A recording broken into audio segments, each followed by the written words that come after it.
नंगी तलवार लेकर के जाएगा, इसकी अनुमति मत दीजिए। छुरा लेकर के जाएगा, इसकी अनुमति मत दीजिए। एयर गन लेके जाएगा, इसकी अनुमति मत दीजिए। अनावश्यक रूप से भावनाएं आहत न होने वाली कोई भी ऐसी हरकत प्रशासन के स्तर पर भी न हो, और कावड़ संघ हो या मुहर्रम के जुलूस हो, अस्त्र शस्त्र का प्रदर्शन न हो, यह भी हम सुनिश्चित करेंगे, जिससे स्थानीय स्तर पर किसी भी प्रकार की कोई कानून व्यवस्था के साथ खिलवाड़ करने की स्थिति न आने पाए। हर एक जुलूस जो भी निकले उसकी निगरानी होनी चाहिए, ड्रोन के माध्यम से, सीसीटीवी कैमरे के माध्यम से, वीडियोग्राफी के माध्यम से। हमें करने में कोई संकोच नहीं करना चाहिए। कावड़ यात्रा की जो निगरानी हेलीकॉप्टर के माध्यम से होती है, वह पूर्व की भांति उसी प्रकार से इस वर्ष भी होगी। हमें उसकी समीक्षा भी करनी चाहिए, और जब भी उसकी आवश्यकता पड़ती है तो उसके अनुसार हम शासन से उसकी परमिशन लेकर के, शासन से उसकी व्यवस्था लेकर के वह भी सुनिश्चित करेंगे। डीजे एक निश्चित वॉल्यूम में ही बजना चाहिए, और संवाद बना करके हम इस बात को सुनिश्चित करेंगे। हम प्रतिबंधित नहीं करेंगे, लेकिन उसको संवाद बना करके एक निश्चित वॉल्यूम में बजाने की परमिशन देंगे, और उसमें केवल अगर कावड़ यात्री हैं तो कावड़ यात्री इस बात को सुनिश्चित करेंगे कि वे उसमें केवल भगवान शिव से जुड़े हुए भजन ही बजाएंगे। कोई ऐसा फिल्मी गाना नहीं बजाएंगे जिसके कारण अनावश्यक रूप से माहौल खराब होता हो और धार्मिक भावनाएं एक सामान्य भक्त की आहत होती हो। यह भी हमें कावड़ यात्रियों से पहले से ही संवाद बना करके उनसे आग्रह करना चाहिए। ऐसे ही मुहर्रम के जुलूस में भी वे लोग डीजे बजाएंगे, हम सुनिश्चित करें उसकी वॉल्यूम को कंट्रोल करें। अनावश्यक रूप से ढोल और ताशा बजा करके शोरगुल उतना न बचाएं जो कान फोड़ू हो जाए, और कान फोड़ू व्यवस्था को हमें रोकना पड़ेगा, हर हाल में रोकना पड़ेगा। अस्त्र शस्त्र का अनावश्यक प्रदर्शन नहीं करेगा कोई, और हर एक जितने भी ऐसे लोग होंगे जो जुलूस का नेतृत्व करेंगे, उनसे लिखित एफिडेविट भी आप लोग ले लेंगे स्थानीय स्तर पर पहले से व्यवस्था बना करके। तो पर्व और त्योहार में कोई खलल डालने का प्रयास नहीं करेगा, उसके नाम पर शांति भंग करने का दुस्साहस भी कोई नहीं करेगा। तो जितने भी ऐसे तत्व हैं जो एंटी सोशल हैं, एंटी नेशनल हैं, वे कुछ न कुछ गड़बड़ी करने का प्रयास करेंगे, माहौल को खराब करने का प्रयास करेंगे। इसलिए सतर्कता और सावधानी, इसके लिए संवाद हमारा महत्वपूर्ण है, और संवाद के माध्यम से इसके समाधान का रास्ता निकालना, इसकी समीक्षा रेंज स्तर पर, कमिश्नरी स्तर पर, जोन स्तर पर निरंतर होती रहे। पर्व और त्योहार कोई भी हो, शासन की जिम्मेदारी बनती है वहां पर सुविधा देना और सुरक्षा का बेहतर माहौल देना।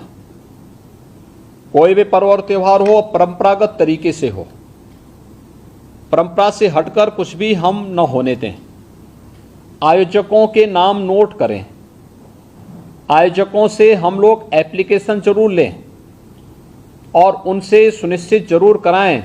हमने गृह विभाग को भी मैंने एक परफॉर्मा उपलब्ध करवाया था कि उसे हर एक जनपद में उपलब्ध कराएं, और उसी के माध्यम से अनुमति भी सुनिश्चित कराएं।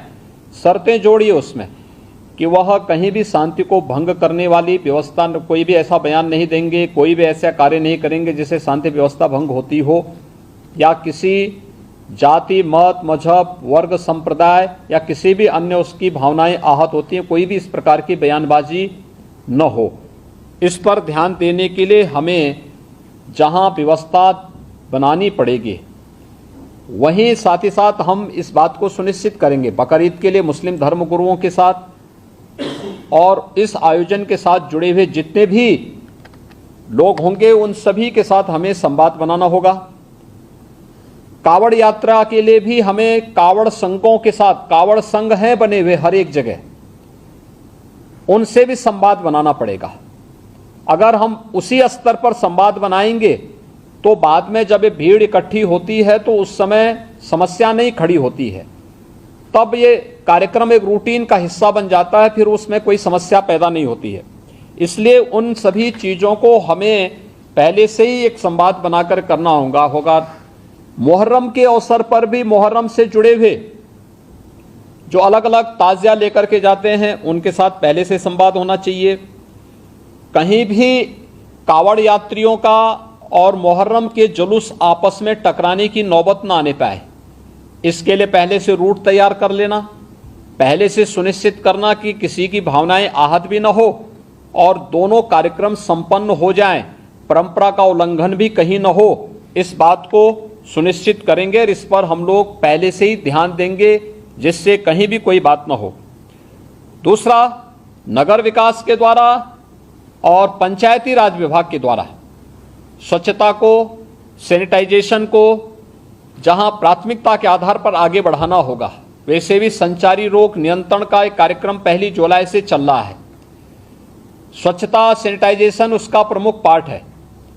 इसको हम विशेष रूप से एक अभियान के रूप में लें। बकरीद के दिन कुर्बानी जहां होगी वह सार्वजनिक स्थल नहीं होगा, जो निर्धारित स्थल और पहले से चली आ रही वहीं पर होगा। हम सुनिश्चित करें कि यह स्थान कोई सड़क, कोई चौराहा या कोई ऐसा सार्वजनिक पार्क या कोई ऐसा स्थल न हो जहां को लेकर के अनावश्यक विवाद हो।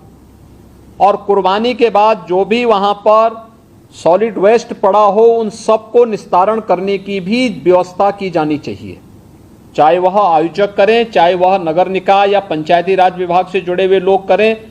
इस व्यवस्था को पहले से सुनिश्चित होना चाहिए कि कुर्बानी के तत्काल बाद उसकी सफाई की व्यवस्था भी हो जाए, जिससे गंदगी न होने पाए। और वह जो सॉलिड वेस्ट आप डालेंगे वह एक ऐसी जगह रखना चाहिए जहां बस्ती से दूर हो, नहीं तो बहुत तेज बदबू करेगा। उसके बाद तमाम प्रकार